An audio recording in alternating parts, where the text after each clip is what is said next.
बच्चे के नामकरण के लिए पधारिए, विराजिए। अपने पंचांग को देखकर पंडित जी पंचांग को देखकर बच्चे का नामकरण कीजिए।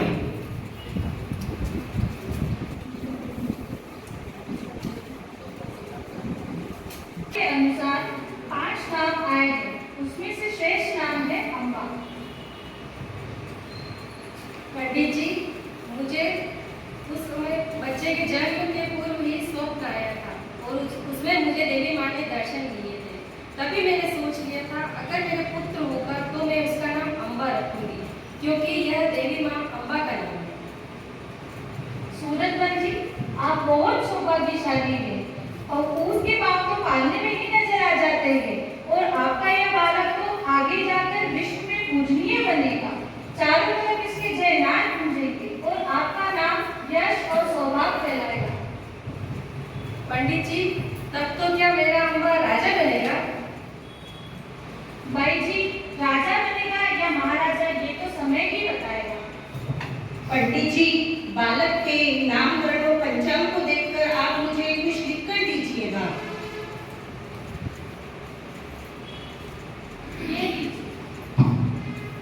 ये लीजिए।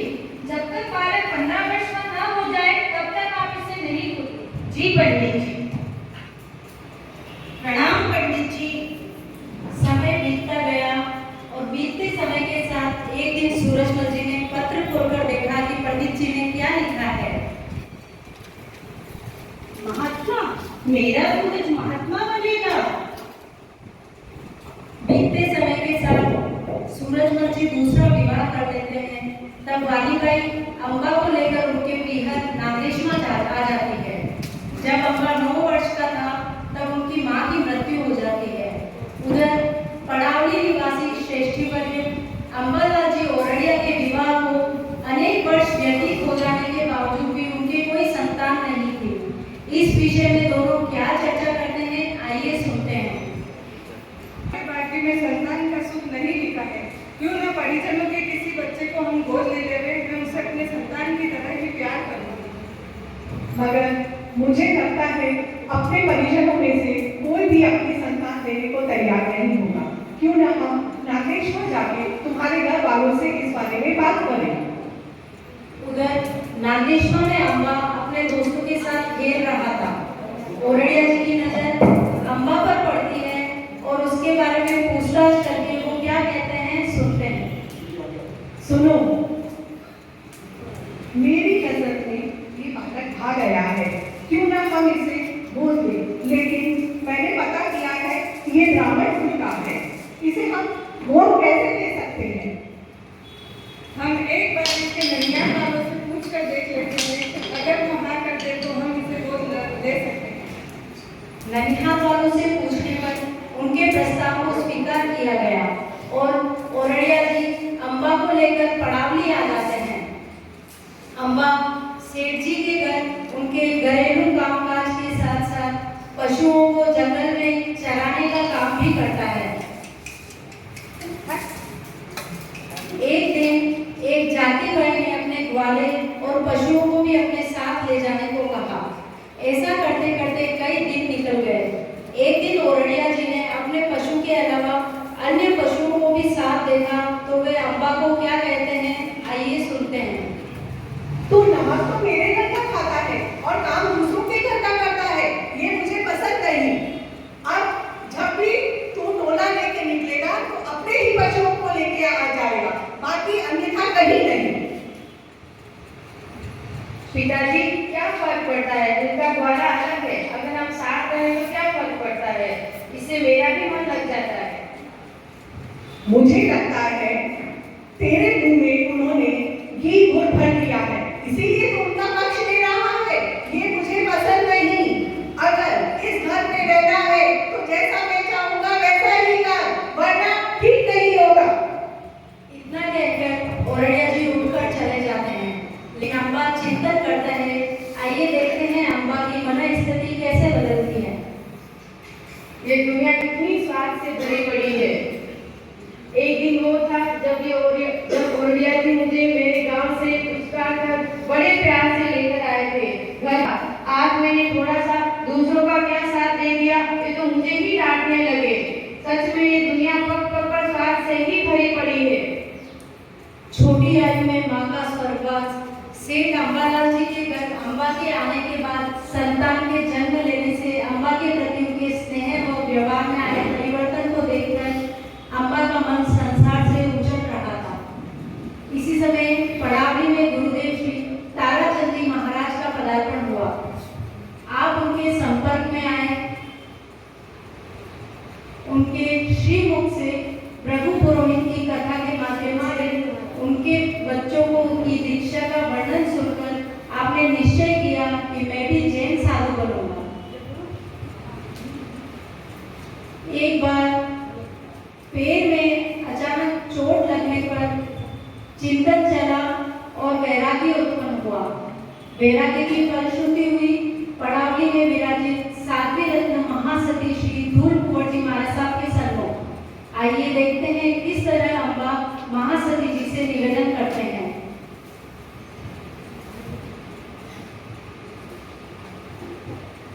महासती जी, पहले जो यहाँ पे ताराचंद जी महाराज विराज रहे थे वो अभी कहाँ विराज रहे हैं? वे बड़े ही अच्छे संत थे। क्यों, क्या बात हो गई? महासती जी, मैं भी संत बनना चाहता हूँ। अगर ताराचंद जी महाराज मुझे अपना शिष्य बना लेंगे तो मैं अपने आप को धन्य समझूंगा। तुम्हारी ये भावना है तो तुम आगे जाकर बहुत ज्ञानी संत बनोगे। महाराज ताराचंद जी महाराज अभी मारवाड़ में विचरण है, धर्म संदेश दे रहे हैं। यदि तुम उनके समक्ष अपनी ममता महसूस करोगे तो वो तुम्हें हृदय से लगा लेंगे। यदि तुम चाहो तो हम तुम्हें वहाँ भिजवाने की व्यवस्था कर सकते हैं। नहीं नहीं महासती जी, मैं वहाँ नहीं जाऊंगा। ताराचंद जी महाराज अगर यहाँ आएंगे तो मैं उनके साथ चला जाऊंगा। ठीक है, मैं तुम्हारी बात मानकर संदेश भिजवा देता हूँ, लेकिन अगर उनके आने पर तुम्हारा मन बदल गया तो क्या होगा? महासती जी, मैं ब्राह्मण का पुत्र हूँ। मेरी बात लोहे की लकीर है। अगर मेरा वचन भी झूठा जाए, मेरी जान चली जाए तो मुझे कोई चिंता नहीं है, पर मेरा वचन कभी झूठा नहीं जाएगा। अगर ताराचंद जी महाराज मुझे अपना शिष्य बना लेंगे तो दुनिया की कोई भी ताकत मुझे संत बनने से नहीं रोक सकती। ठीक है, मैं समाचार करवा देती हूँ। ठीक है महासती जी। यथा समय और तेजस्वी अम्बा को देखकर उसे अपना शिष्य बनाने के लिए तैयार हो गए। मैं आपका शिष्य बनना चाहता हूँ महाराज। मैं तुम्हें अपना शिष्य बनाने के लिए तैयार हूँ। अम्बा वैरागी बनकर अपने गुरु के साथ विहार करने लगा। लोगों द्वारा कई प्रलोभन किए गए पर अम्बा का मन वैराग्य से तनिक भी नहीं लिखा। ये समाचार जब पिता सूरजमल को मिले तो उन्होंने अम्बा को बहुत समझाया। बेटा, तू दीक्षा मत ले। तू ब्राह्मण कुल का होके जैन साधु बनेगा। अपने परिवारजन, समाजजन सब क्या कहेंगे? पिताजी, मैंने निश्चय कर लिया है कि मैंने सब कुछ देख लिया है। ये दुनिया कितनी स्वार्थ से भरी पड़ी हुई है। मेरा मन अब संसार में नहीं लगता है। अब चाहे जो भी हो जाए तो मैं दीक्षा ही लूंगा। मैं जैन संत ही बनूंगा। पुत्र के दृढ़ भाव को देखकर दीक्षा की स्वीकृति प्रदान कर दी।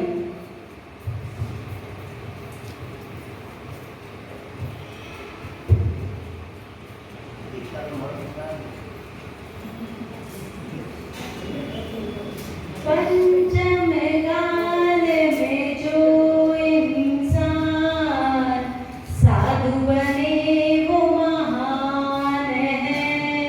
पंचम काल में जो इंसान साधु बने वो महान है। हर्ष हर्ष हर्ष हर्ष। 12 जून 1924 को मात्र 14 वर्ष की उम्र में गढ़ जालोर में आप श्री की दीक्षा हुई। नाम रखा गया पुष्कर मुनि। गढ़ जालोर में दीक्षाधारी तारा गुरुवर पाया है।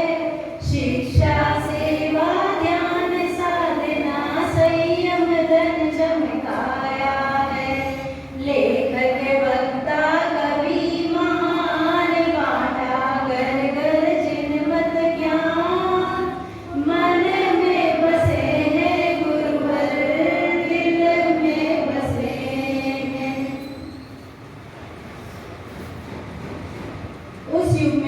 पाठशालाओं का अभाव था, इसलिए जब गुरुजनों में पहुंचे तभी उन्होंने अक्षर ज्ञान प्राप्त किया।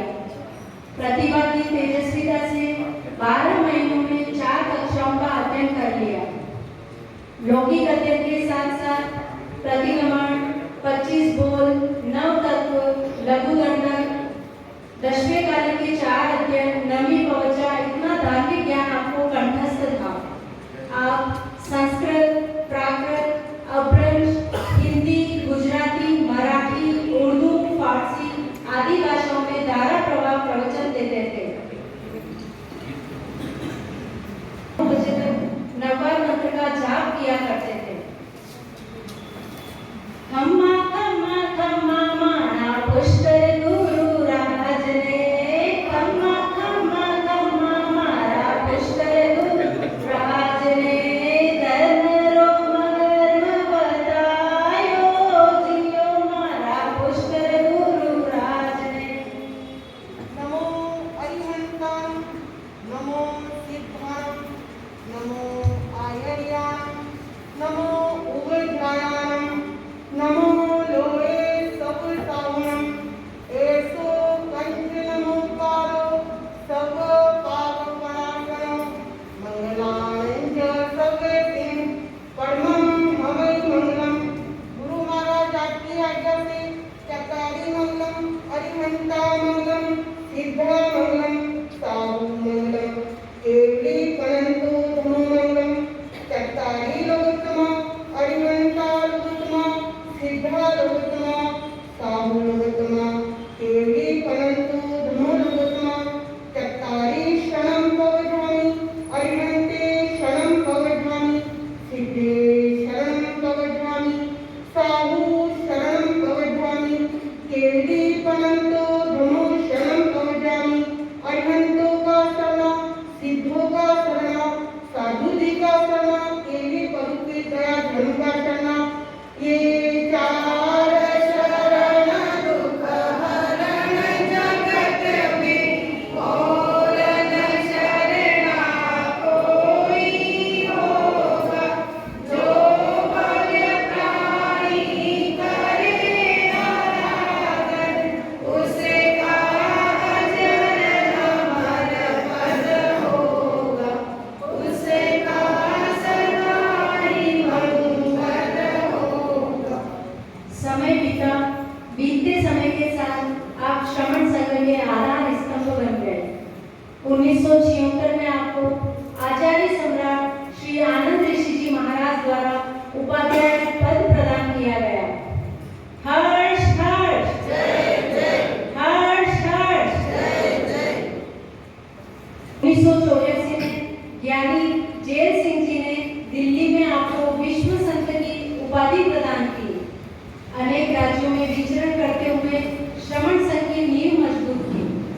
श्रमण संघ के उपाध्याय गुरु अनुशासन प्रतिपालक थे, जंगल में मंगल करते थे, नमोकार आराधक थे। संघ की खूब बड़ाई शान पाया विश्व संत का मान, मन में बसे हैं गुरुवर दिल में बसे हैं, मन में बसे हैं गुरुवर दिल में बसे हैं। गुरुदेव की अंतिम साधना स्थली उदयपुर का तारक गुरु ग्रंथालय रहा, जहाँ गुरुदेव एक तरफ तो आपका स्वास्थ्य दिन प्रतिदिन गिरता जा रहा था, वहीं दूसरी ओर आपके प्रधान शिष्य श्री देवेंद्र मुनि जी महाराज का चादर समारोह घोषित हो चुका था। आपके सभी शिष्य व लगभग कई अन्य संत सत्या भी वहाँ उपस्थित थी। गुरुदेव क्या संदेश देते हैं, देखते हैं। गुरुदेव, आपका स्वास्थ्य तो ठीक है ना गुरुदेव? देवेंद्र, महोत्सव की तैयारियां कैसे चल रही है और कौन कौन साधु संत जी पधार रहे हैं? गुरुदेव, आपका स्वास्थ्य तो ठीक है ना? मेरी चिंता मत करो, सब अपना अपना कार्य करो, चादर समारोह का कार्य सिद्ध करो और मेरा तो जो कार्य होगा देवेंद्र मुनि जी महाराज का आचार्य पद चादर समारोह गुरुदेव की कृपा से सानंद संपन्न हुआ।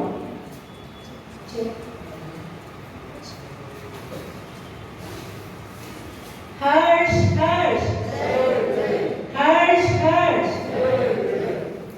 चादर समारोह के संपन्न होने के बाद अंतिम वार्तालाप गुरु शिष्य का।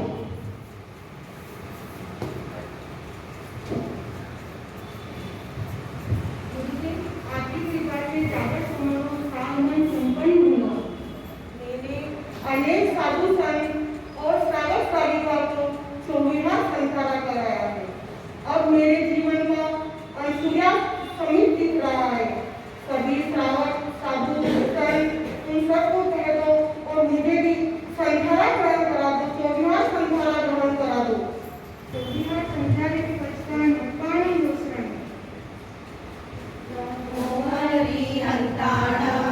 नमो सीताणं नमो आयर्याणं नमो वज्रायाणं नमो लोहे सवसामुणं नमो हरिहन्ताणं नमो सीताणं नमो आयर्याणं नमो वज्रायाणं नमो लोहे सवसामुणं नमो हरिहन्ताणं नमो सीताणं नमो आयर्याणं नमो वज्रायाणं नमो लोहे सवसामुणं नैसो पञ्चनमोकारो सर्वपापप्रणाशनो मङ्गलानं च सर्वेसिं परमं भवै मङ्गलं मङ्गलानं च सर्वेसिं परमं भवै मङ्गलम्। जग में मेरा नाम है, उदयपुर में बना हुआ गुरु पुष्कर तीर्थ धाम है। पावन पुष्करणी का स्नान पूरे होते सब अरमान। मन में बसे हैं गुरुवर, दिल में बसे हैं। और फिर आगे वह सांझ चैत्र शुक्ला 5 अप्रैल 1993 को जब वह प्रज्वलित थी, हम सभी के लिए एक सघन अंधकार छोड़कर सदा सदा के लिए बुझ गया। हरिहन्ताणं नमो सीताणं नमो आयर्याणं नमो वज्रायाणं नमो लोहे सवसामुणं नमो पञ्चनमोकारो सर्वपापप्रणाशनो मङ्गलानं च सर्वेसिं परमं भवै मङ्गलं मङ्गलानं च सर्वेसिं परमं भवै मङ्गलम्। गुरुदेव की अंतिम शोभा यात्रा उदयपुर के विभिन्न क्षेत्रों में घूमती हुई तारक गुरु ग्रंथालय पहुंची। धन की लपटें आकाश की ओर उठ रही थी, तभी वहां पर केसर की वर्षा होने लगी। धन्य है वह गुरुदेव जिनकी यश सौरभ धरती पर ही नहीं बल्कि दिव्य लोकों तक पहुंची हुई है। गुरुदेव के बारे में यही कहते हैं, युगों युगों तक याद रहेंगे अनंत गुरु उपकार है। जिनेंद्र निश दिन नाम जपन से होता मंगलाचार है। करुणा सागर कृपा निधान चाहते भक्ति का वरदान। मन में बसे हैं गुरुवर, दिल में बसे हैं। मन में बसे हैं गुरुवर, दिल में बसे हैं। नील गगन का एक सितारा, नील गगन का एक सितारा। गुरुदेव श्री पुष्कर ने धर्म को जीवन में स्थान दिया। शरण में आने वाले अजनबी का भी उत्थान किया। उपाध्याय श्री का ऋणी था पूरा धर्म संघ। उन्होंने वीर भी उद्यान किया, उन्होंने वीरवाणी से मरुस्थल को भी उद्यान किया। एक दिव्य पुरुष के जीवन को शब्दों द्वारा नाटिका में पिरोना बहुत कठिन है। इस नाटिका में कोई त्रुटि हुई हो, गुरुदेव की कुछ अविनय आशासना की हो तो हम बार बार क्षमा चाहते हैं। मिच्छामि दुक्कडम। जय महावीर।